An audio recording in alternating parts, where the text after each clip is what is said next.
My wife slipped off her ring at the bar. She didn't know I was sitting behind her. The bar smelled like citrus and old wood.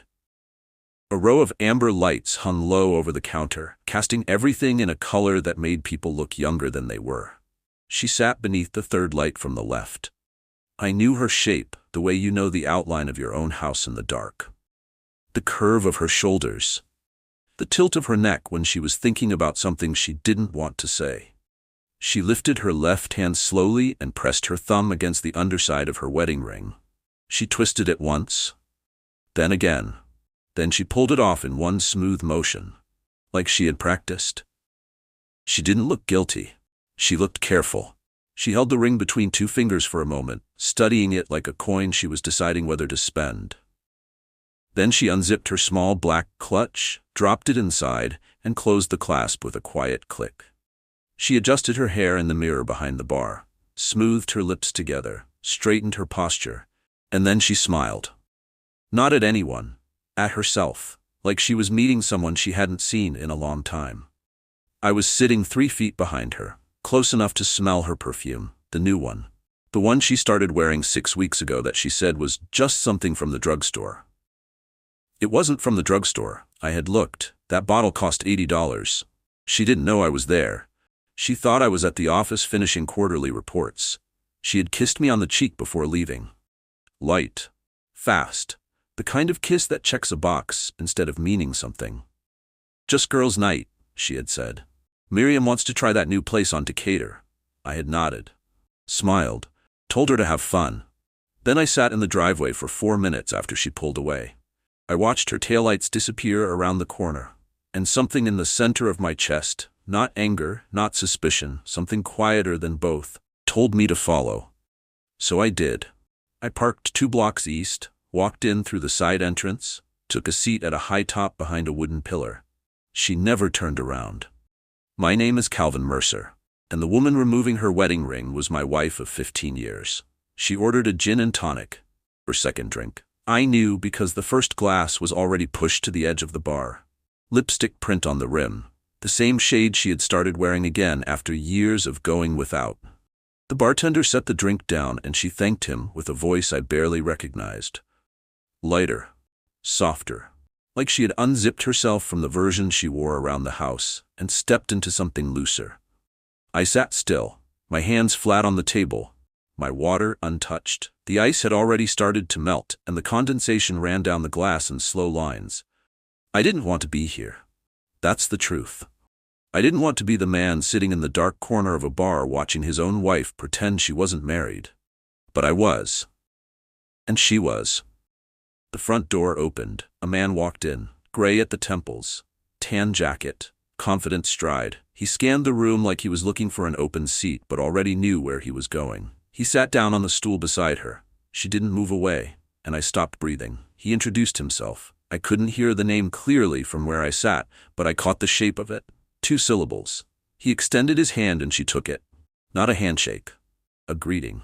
Warm, familiar, even though they had never met. She lifted her glass, bare left hand. No ring, no hesitation. She said something that made him laugh. He leaned slightly closer. I pressed my thumbnail into the edge of the table hard enough to leave a mark. 15 years. That's what sat between her bare finger and the ring zipped inside her clutch. 15 years of school plays and oil changes and hospital waiting rooms and Christmas mornings and one miscarriage we never fully talked about. 15 years of sleeping beside the same person and believing, genuinely believing, that the person beside you chose to be there. She chose to be here tonight. In this bar. Under these lights. Without my ring on her hand. I didn't stand up. I didn't shout. I sat behind the pillar and let the silence press against my ribs like a hand that wouldn't let go. Sometimes the worst thing you can witness is someone you love becoming a stranger in real time. We met when we were 37. Late bloomers, both of us. She had been engaged once before, to a man who moved to Portland and never called again. I had spent my 30s building a plumbing supply company from a single truck and a borrowed phone line. Our first date was at a diner with cracked vinyl seats and coffee that tasted like it had been sitting since morning. She ordered pie. I ordered the same just to have something in common. She told me she worked at a veterinary clinic, that she liked animals because they never pretended to be something they weren't. I laughed. She smiled with her eyes first, then her mouth. I remembered that order. We got married 14 months later in a courthouse with her sister as a witness and my business partner holding the rings. She wore a cream dress with small buttons up the back. I wore the only suit I owned. That night, she said, "I don't need anything fancy, Calvin. I just need someone who stays." I stayed. Every single day. For 15 years, I stayed. The first few years were good. Not perfect, but full. We bought a house with a leaking roof and spent 2 weekends fixing it ourselves. We adopted a dog named Chester who chewed through 3 pairs of my work boots. We argued about paint colors and grocery lists and whose turn it was to call the plumber, which she always found ironic. Our daughters came quickly. Nora first, then Blythe 2 years later. The house got louder. The nights got shorter. The mornings became a blur of cereal bowls and lost shoes and someone always crying about something small. But there were moments. Standing in the kitchen at midnight, sharing leftover pasta straight from the container. Watching her fall asleep on the couch with a book on her chest and her glasses sliding down her nose. Those moments were the architecture of everything.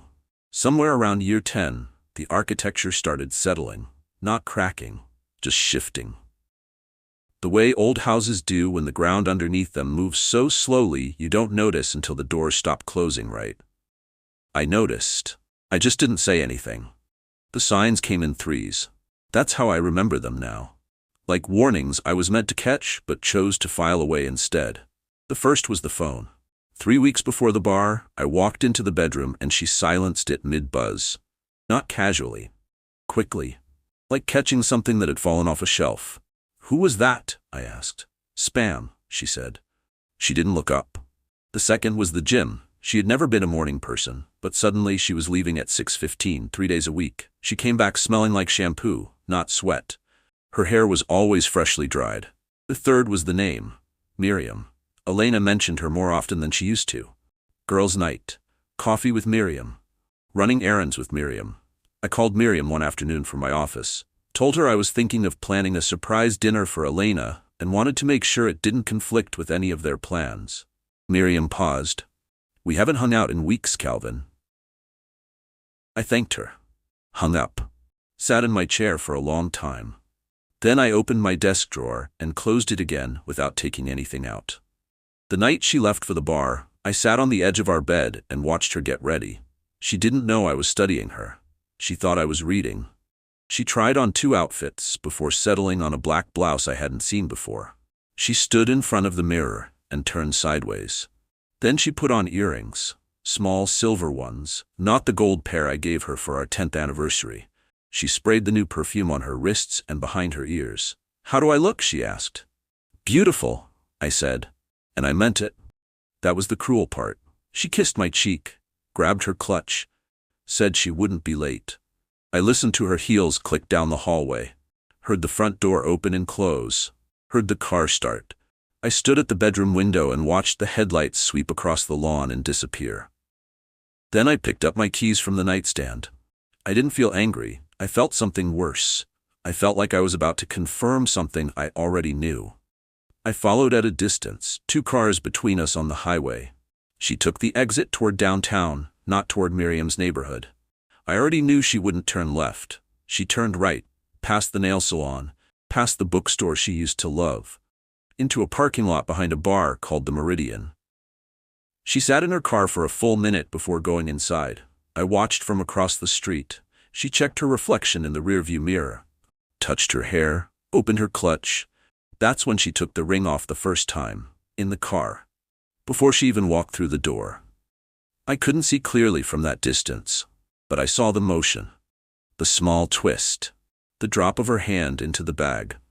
She stepped out, straightened her blouse, and walked inside like someone arriving at a place she had been before. I waited 60 seconds. Then I followed. Not to fight, not to scream, not to grab her arm and demand answers, just to know. Because not knowing was becoming its own kind of poison. From behind the pillar, I watched her settle into the bar like water filling a glass. She belonged there in a way she hadn't belonged anywhere in months. Her shoulders dropped, her laugh came easier. She crossed one leg over the other and leaned slightly toward the man beside her. Harold, that was his name. I caught it on the second try. Harold something.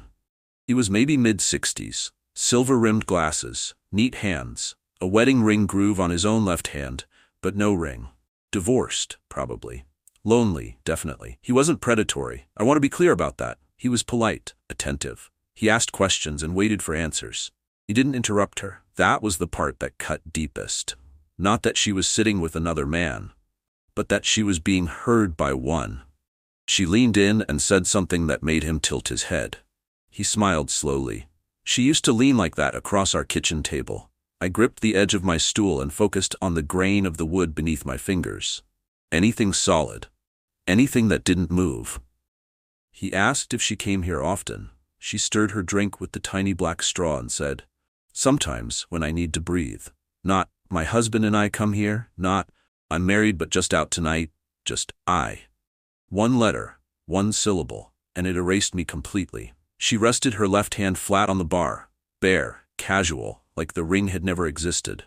I looked for a tan line, the pale strip of skin that 15 years of gold should leave behind. There wasn't one. She had been careful. Maybe she had been removing it before tanning. Maybe she had been taking it off longer than I realized. That thought landed like a stone in still water. Harold didn't glance at her hand. He had no reason to. As far as he could see, she was a woman sitting alone at a bar on a Wednesday evening, looking for conversation. Nothing suspicious, nothing wrong. The wrong was invisible. It sat inside her clutch, wrapped in silk lining, pressed between a lipstick tube and a folded $20 bill. 15 years. Zipped shut. He ordered her another drink. She protested once, gently, then accepted. That small negotiation, the offer, the resistance, the surrender, was a dance I recognized.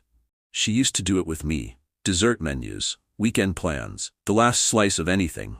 I raised my hand and caught the bartender's eye. He walked over. Young guy, early 20s, tattoo of an anchor on his forearm. "The couple at the bar," I said quietly. "I'd like to cover their tab." He frowned. "Both of them?" "Both." He looked at me for a moment. Then he nodded slowly, the way people do when they sense something they don't fully understand but decide not to question. I handed him my card. He ran it without another word. Why did I do that? I've asked myself since. The honest answer is this. I wanted to be present in that moment, even if she didn't know it. I wanted my money to sit on that bar between them like a ghost neither of them could see. It was petty, it was human, and it was the last generous thing I did that night. Time moved strangely. The minutes felt thick and slow, like honey pouring from a jar. I watched every gesture with the kind of focus that made the rest of the room disappear. She tucked a strand of hair behind her ear. She touched his forearm when she laughed. She turned her body toward him by degrees, the way a plant angles toward light without deciding to. Harold told a story about a fishing trip. She listened with her chin resting on her palm. Her eyes didn't wander. When was the last time she looked at me like that? I searched my memory and found nothing recent. Just old images, faded like photographs left in sunlight. The diner, the courthouse, the hospital room when Nora was born, and she grabbed my hand so hard I lost feeling in 2 fingers. Those moments existed, but they lived behind glass now. I could see them. I couldn't touch them. She laughed again, that soft, careful laugh, the one that used to belong to me. I pressed my thumb into the center of my palm and held it there until the pressure became its own kind of anchor. At 9:47, I know because I checked my watch 3 times in 2 minutes, Harold reached across the bar and touched her wrist, not aggressively, gently. The way you touch someone to say, "I see you." She didn't pull away. Her fingers stayed loose. Her breathing didn't change. She looked down at his hand on her skin and then back up at his face with an expression I had never seen directed at me. Not in 15 years, not once. It was curiosity, mixed with hunger, mixed with the particular sadness of someone who had forgotten what it felt like to be wanted. That expression broke something inside me. Not loudly. Not the way glass shatters when it hits tile. More like the way a thread snaps when you've been pulling it too long. A small sound. Almost nothing. But everything on either side of it falls apart. I sat very still. The bar noise faded. The music turned to static. My heartbeat filled my ears with a rhythm that felt too slow for how fast everything was changing. She smiled at him, and something inside me went permanently quiet. I could have left. That thought presented itself clearly, like a door opening in a dark hallway. I could have stood up, walked out, driven home, and pretended I had never followed her. I could have waited for her on the couch and asked about girls' night and accepted whatever version of the evening she chose to give me. That's what the old Calvin would have done. The one who noticed things but never mentioned them. The one who filed suspicions in a drawer and closed it gently, hoping they would disappear. But they never disappear. They just grow roots. I stayed. I watched her lean closer. I watched Harold say something near her ear that made her close her eyes for a moment, like she was absorbing it through her skin. I finished my water, set the glass down without a sound, folded my hands on the table. The decision didn't come all at once. It came in layers, like peeling back wallpaper and finding older wallpaper underneath, and underneath that, bare wall. Something original. Something honest. I was going to let her see me, not to punish her, to stop pretending. I stood up slowly. My knees ached. They always did now, a reminder that I was 58 and had spent 30 years carrying heavy things. I straightened my jacket, checked my shirt, not for appearance, for steadiness. I walked toward the bar, not fast, not slow. Each step was deliberate, like walking across a frozen lake and listening for cracks beneath my weight. The noise of the bar wrapped around me, glasses clinking, a couple arguing softly near the window, the low hum of a jazz song I didn't recognize playing through speakers I couldn't see. I reached the bar and took the empty stool directly behind her. Not beside her. Behind her, close enough that my knee almost touched the back of her chair. She didn't notice. She was telling Harold about a trip she took to Savannah years ago. A trip we took together, though she didn't mention that part. I sat there and breathed. Her perfume reached me again. $80. Drugstore. I let 30 seconds pass. Then I leaned forward, close enough that my breath moved a hair near her ear, and I said her name. Elena. One word. 3 syllables. Spoken the way I had spoken it 10,000 times before. Across the dinner table. In the dark of our bedroom. Through the bathroom door when she was taking too long. At the hospital when they told us we lost the baby and she wouldn't open her eyes. But this time it landed differently. She froze. Every part of her went rigid at once. Her hand stopped mid-reach for her glass.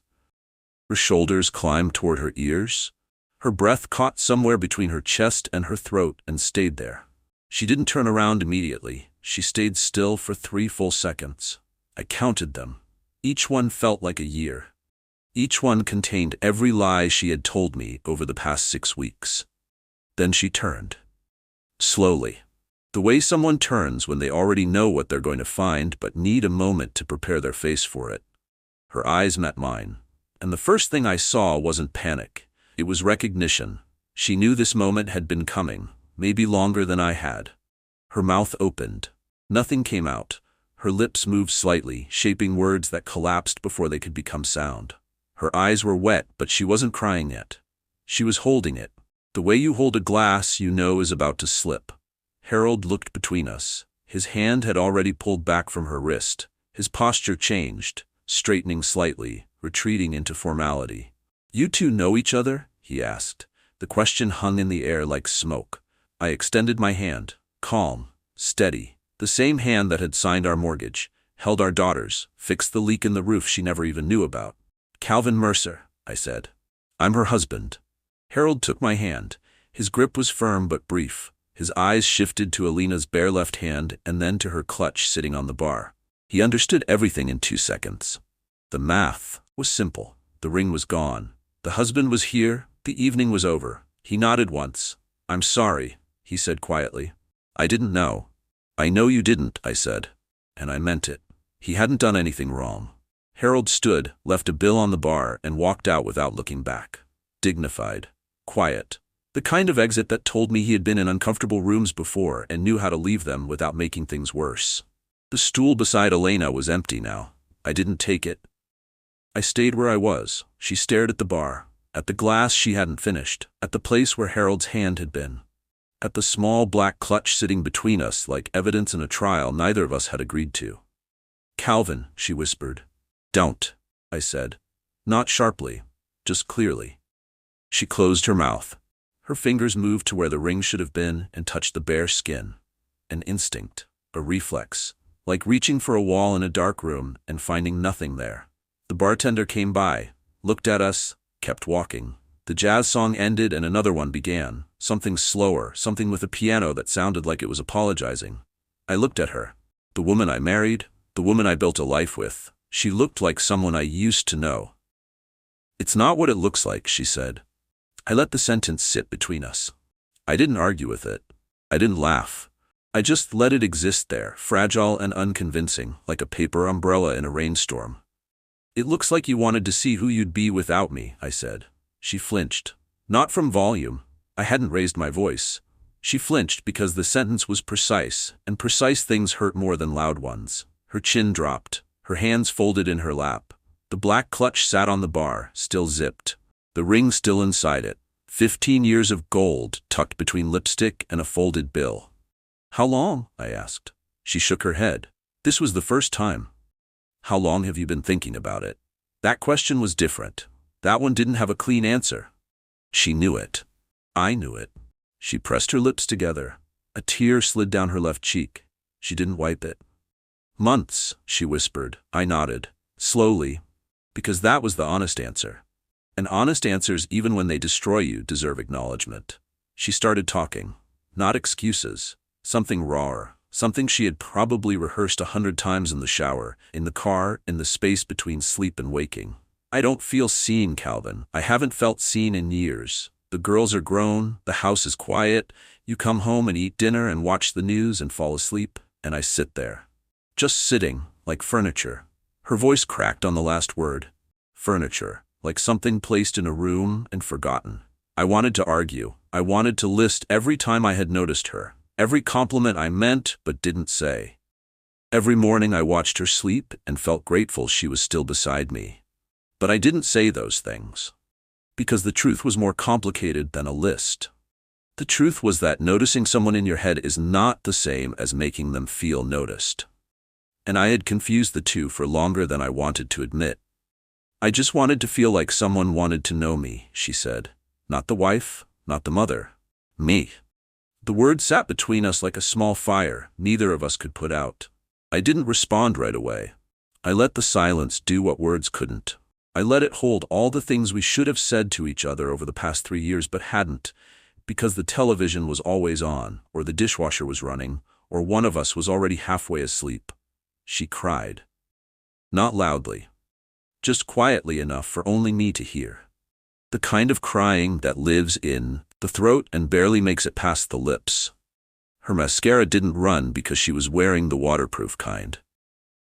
She had planned for tears tonight. Just not these. I understood what she was saying. That's the worst part. I understood it completely. She hadn't come here to betray me. She came here to remember what it felt like to exist outside of the life we had built. A life that was comfortable and paid for and quiet in all the wrong ways. But understanding something doesn't undo it. You can understand why a window broke and still be standing in a room full of glass. I reached into my pocket and set my own wedding ring on the bar beside her glass. Now we match, I said. She stared at my ring on the bar. Gold, scratched from years of work. A small dent on the left side from the time I caught it on a pipe fitting in the warehouse. She reached for it, then stopped. Her hand hung in the air between us. Don't. I said again, same tone as before. No anger. Just a line drawn in a voice steady enough to hold it. She pulled her hand back and placed it in her lap. The bar was emptying now. The couple by the window had left. The bartender was wiping down the far end. The amber lights buzzed faintly, the way old lights do when they've been on too long. I love you, she said, and I believed her. That's not the point. Love doesn't cover everything. It doesn't erase the image of her sliding that ring off her finger with practiced ease. It doesn't put the tan line back on her skin. It doesn't make me unhear the words sometimes when she should have said us. I picked up my ring and put it back on. Not for her. For me. Because I still knew who I was. We drove home in separate cars, hers in front, mine behind. The same distance I had kept on the highway 2 hours earlier. But this time, she knew I was there. The porch light was on when we pulled into the driveway. I had left it on before I followed her. A habit. 15 years of making sure the path to the front door was always lit. She stood on the porch and waited for me. Her clutch hung from her fingers, the ring still inside it. She hadn't put it back on. I noticed. I unlocked the door, held it open. She walked inside without looking at me. The house smelled the same. Coffee from that morning. The lavender thing she kept in the hallway. Chester's old bed in the corner, still there even though he had been gone for 2 years. Everything looked the same, but the air between us had changed. Not violently, not with screaming or slamming doors or suitcases in the hallway. Permanently, the way a crack runs through concrete. Silent, thin, and impossible to undo once you've seen it. The next morning, I came downstairs and found her sitting at the kitchen table. Coffee in front of her, untouched. Steam rising and curling toward the window where the morning light came through thin and pale. Her wedding ring sat on the table between us, not on her finger, not in her clutch, just there, in the open, like a question she didn't know how to ask. I poured my own coffee, sat across from her. The chair creaked the way it always did. The clock on the wall ticked the way it always had. She looked at me. Red eyes, no makeup. The version of her that existed before the perfume and the blouse and the bar. The version I married. I didn't yell, I didn't beg. I didn't deliver a speech about loyalty or time or everything I had given. I just said, I saw who you wanted to be last night. She closed her eyes. And sometimes that's enough to end a marriage without ever raising your voice. Not with a fight, not with a door slamming shut, but with a ring sitting on a table and no one reaching for it.